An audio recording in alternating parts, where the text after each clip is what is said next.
আজকের এই ছোট্ট ব্লগে সবাইকে স্বাগতম। আজ বিকেলে কোনো প্ল্যানই ছিল না, হঠাৎ করেই বন্ধুদের সাথে কথা বলতে বলতে ঠিক করলাম চল সবাই মিলে শ্রীপাঠ শ্রীগণ্ড স্টেশনে একটু আড্ডা দিয়ে আসি। স্টেশনে পৌঁছে অনেকক্ষণ গল্প আড্ডা হলো, তারপর হঠাৎই একজন বলল চল আজ সবাই মিলে ঝালমুড়ি বানিয়ে খাই।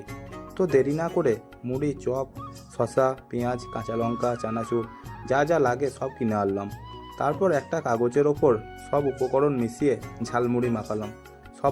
সবাই গোল হয়ে বসে গল্প করতে করতে ঝালমুড়ি খাচ্ছিলাম, আর পাশ দিয়ে ট্রেন চলে যাচ্ছিল। সন্ধ্যার সেই মিষ্টি বাতাসে বন্ধুদের হাসি ঠাট্টায় পুরো মুহূর্তটা একেবারে স্মরণীয় হয়ে গেল। আসলে এমন ছোট ছোট মুহূর্তই জীবনের সবচেয়ে সুন্দর স্মৃতি হয়ে থাকে। আশা করি আজকের এই ছোট্ট ব্লগটি আপনাদের ভালো লাগবে। ভালো লাগলে ভিডিওটি একটি লাইক কমেন্ট করবেন আর আপনাদের মতামত জানাবেন। আরও এমন ব্লগ চ্যানেলটা দেখতে গেলে সাবস্ক্রাইব করতে ভুলবেন না। দেখা হবে পরের ব্লগে। ধন্যবাদ।